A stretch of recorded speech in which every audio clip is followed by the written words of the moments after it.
قبر کے پاس مطلب کہ قبر مبارک کے پاس مراقب ہو کر کے کھڑے ہو گئے.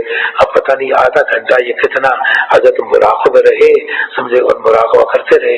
اس کے بعد جب آنکھیں کھولی نا تو یہ چھپا ہوا ہے. پہلے تو یہ تھانہ بھون میں یہ چھپا تھا, اتنی موٹی کتاب ہے, سفر نامہ لاہور اور سفر نامہ لکھنؤ, یہ دونوں سفر نامے چھپ گئے ہیں. اور بعد میں جامع شریفیہ نے بھی شائع کر دیا اسی کا فوٹو لے کر کے. تو مطلب کہ اس میں کیا لکھا, تو حضرت نے جب آنکھیں کھولی, آنکھیں کھولنا فرمایا کہ بہت بڑی شخصیت ہے, بڑے باروب ہیں, وفات کے بعد سلطنت فرما رہے ہیں. یہ 3 جملے حضرت نے فرمائے. یہ اسفانی رحمۃ اللہ علیہ نے 3 کہا کہ بہت بڑی شخصیت ہے, بڑے باروب ہیں, وفات کے بعد سلطنت فرما رہے ہیں. یہ تینوں جملے چھپے ہوئے ہیں اور جامع اشرفیہ والوں نے اس کو شائع کیا ہوا ہے. تو میں جب جایا کرتا ہوں نا تو مجھے تو میں تو مشترکہ جائیداد ہوں نا ہر ایک کی, مجھے چاہے شیعہ بنائے چاہے بریلوی بنائے کہ آؤ مجھ سے سیرت پر بیان کرنا ہے, تو ظاہر بات ہے سرکار تو سب کے ہیں, مشترک ہیں, اہل بیت یہ سب کے ہیں, صحابہ بھی سب کے ہیں. جب بلاتے ہیں تو میں چلا جاتا ہوں اور جا کے بیان کرتا ہوں. تو جب وہاں جا کر کے نا تو جب بریلویوں کے یہاں جاتا ہوں نا تو جب وہاں جا کر ایسی باتیں جب میں کرتا ہوں نا تو وہ کہتے ہیں کہ عجیب بات ہے, ہم تو دیوبند والوں کو کچھ اور سمجھتے تھے, یہ تو مطلب کہ اور بھی یہ تو ہم سے بھی آگے بڑھے ہوئے ہیں, ہم سے بھی. تو وہاں جا کر کے جتنی اپنی یہ مثالیں ہیں نا ساری وہ ساری جا کے بیان کرتا ہوں. تو ایک جب کھانے پر ہم بیٹھے نا سارے علماء ان کے آئے ہوئے تھے, وہ بیٹھے تھے کھانے پر, تو مطلب کہ وہ کہنے لگے مولانا آج تو ہم حیران ہو گئے کہ مطلب کہ آپ نے تو ہمارے تصور میں بھی نہیں تھا کہ یہ آپ کا یہ نظریات ہیں علماء دیوبند کے. آج پہلی مرتبہ وجہ اس کی ہے کہ علماء دیوبند جب جلسوں میں جائیں گے نا یہ توحید بیان کریں گے, اور وہ جب جائیں گے تو شان رسالت ہی بیان کریں گے. تو میں نے ایک تجویز دی تھی, میں کہا جب یہ دونوں کو اکٹھا کرو اور جلسہ کرو اور بریلیوں سے کہو آپ کے بارے میں یہ علم ہے, آپ شان رسالت کے قائل ہیں, اور دیوبندیوں سے کو ہمیں پتہ ہے آپ توحید کے قائل ہیں, لیکن آپ کے بارے میں شبہ ہے کہ شان رسالت میں آپ کمی کرتے ہیں, اور ان سے کہو کہ شبہ ہے کہ توحید میں آپ کمی کرتے ہیں. تو بریلوی عالم کو لگا دو توحید پر, اور دیوبندی کو کہو تو شان رسالت بیان کر, اور مجمع مشترک ہو دیوبندیوں کا اور بریلویوں کا, دونوں عوام کا مجمع ہو. تو دیوبندی یہ مطلب کہ شان رسالت بیان کرے اور وہ توحید بیان کرے. اب اس کے بعد میں نے جب یہ تجویز رکھی ہے نا جلسے میں, تو یہ جماعت اسلامی والے بڑے تیز ہیں, ان کا کوئی سیکرٹری صاحب تھے یا کوئی اور تھے, تو کہنے لگے مولانا آپ کی تجویز بڑی اچھی لگی ہے, تو پہلا جلسہ ہم منصورے میں رکھیں گے, پہلا جلسہ ہم منصورے میں, آپ آئیں گے. میں نے کہا میری تجویز ہے میں کیوں نہیں آؤں گا. کہتا نعیمی صاحب ادھر سے انشاءاللہ وہ آ جائیں گے, ہمارے ساتھ تعلقات ہیں, وہ ان کی نمائندگی کر لیں گے. آپ علماء وہاں جلسہ ہوگا جی حضرت منصورہ میں.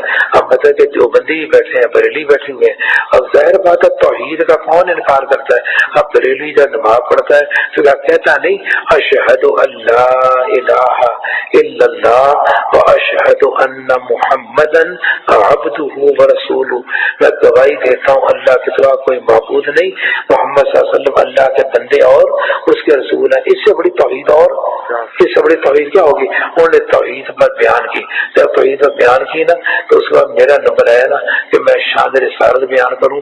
تو میں نے کہا توبہ توبہ توبہ, پتہ نہیں 9 مرتبہ یا 10 مرتبہ میں نے توبہ توبہ کیا ہوگا. کہ مجھے کہتے ہیں شان رسالت بیان کر, توبہ توبہ توبہ توبہ توبہ, کہاں میری زبان اور کہاں شان رسالت, توبہ توبہ توبہ توبہ.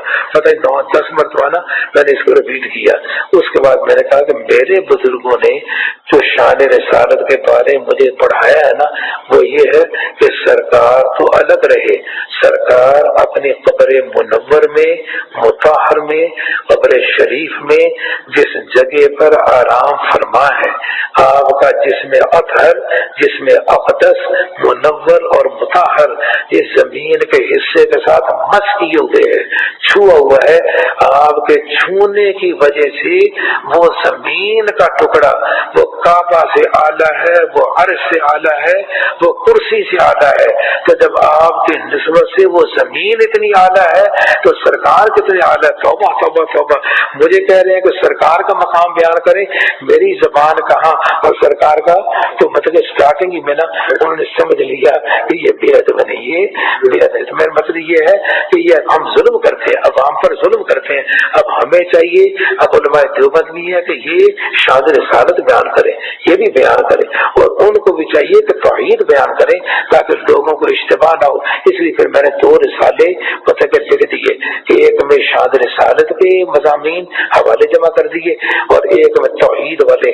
تو جو توحید والے ہیں وہ تو بریلویوں کو میں نے جمع کر دیے، شان رسالت والے علماء دیوبند کے، تو یہ دونوں کتابیں جو ہے نا، یہ شان رسالت والے تو میں دیوبند والوں کو وہ رسالہ دے دیتا ہوں، اور توحید والے میں دیوبند والوں کو دیتا ہوں کہ تم کہتے جی بریلوی قائل نہیں، دیکھو یہ تو اتنے قائل ہیں، یہ تو اتنے وغیرہ وغیرہ۔ بہرحال اللہ تعالیٰ دعا کرو اللہ امت میں جوڑ پیدا کر دے، جیسا ہمارے بزرگوں نے 33 علماء نے جوڑ پیدا کیا۔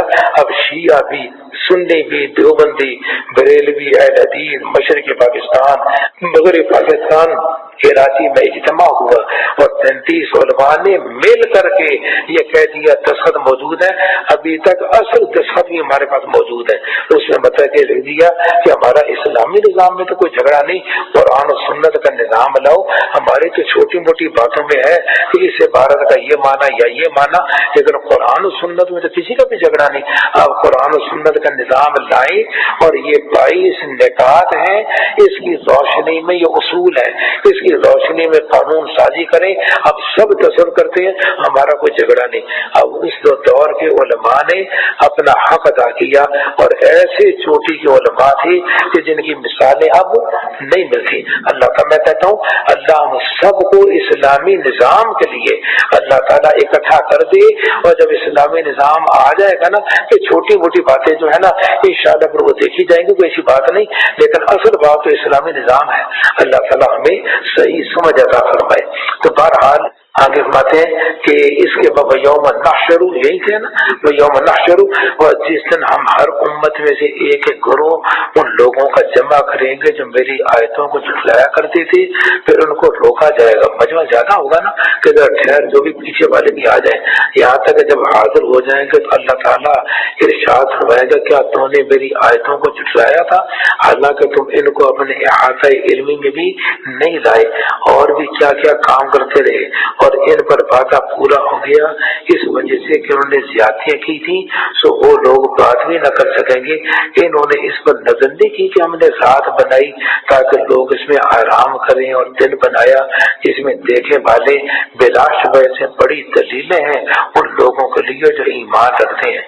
اور جس دن سور میں پھونک ماری جائے گی تو جتنے آسمان اور زمین میں ہے سب گھبرا جائیں گے، اور حجی مگر جس کو خدا چاہے تو پہلے جب پھونک ماری جائے گی تو جتنے زندہ ہیں سارے کے سارے مطلب کہ ان پر موت طاری ہو جائے گی، مر جائیں گے، اور بعد میں دوبارہ جب پھونک ماری جائے گی تو سارے آدم علیہ السلام سے لے کر سارے قبروں سے نکل پڑیں گے، سمجھے کہ نہیں؟ سو جتنے آسمان اور زمین میں سب گھبرا جائیں گے مگر جس کو خدا چاہے، اور سب کے سب اسی کے سامنے دبے جو کہ حاضر رہیں گے۔ اور تو پہاڑوں کو ایسی حالت میں دیکھ رہا ہے کہ جس میں مطلب کہ تجھ کو خیال ہوتا ہے کہ یہ جنبش نہ کریں گے، حالانکہ وہ بادلوں کی طرح اڑے اڑے پھریں گے، جیسا سورہ بارے میں یہ مضمون آ چکا ہے۔ پھر یہ خدا کا کام ہوگا، اس لیے ہر چیز کو مضبوط بنا رکھا ہے۔ یقینی بات ہے اللہ تعالیٰ کو تمہارے سب افعال کی پوری خبر ہے، تو جو شخص نیکی کا کام کرے نیکی لائے گا اس شخص کو اس سے بہتر بدلہ ملے گا، اور 8ویں پارے میں آیا تھا کہ 10 گنا ملے گا، اور وہ لوگ بڑی گھبراہٹ سے اس روز امن میں رہیں گے۔ اور جو شخص بدی لائے گا تو وہ لوگ اوندے منہ آگ میں ڈال دیے جائیں گے۔ تم کو تو اپنے ہی عملوں کی سزا دی جا رہی ہے جو تم کیا کرتے تھے، مجھ کو تو یہی حکم ملا ہے۔ اب پوری صورت کا خلاصہ 3 چیزیں ہیں نا، توحید ہے، رسالت ہے، قیامت ہے، اس پر مضمون پر، تینوں مضمونوں پر صورت کو ختم کرتے ہیں کہ مجھ کو یہی حکم ملا ہے کہ میں اس شہر کے مالک کی عبادت کیا کروں جس نے اس کو محترم بنایا، اور سب چیزیں اسی کی، اور مجھ کو یہ حکم ہوا ہے کہ میں فرما بردار رہوں، اور یہ کہ میں قرآن پڑھ پڑھ کر کے سناؤں۔ سو جو شخص راہ پر آئے گا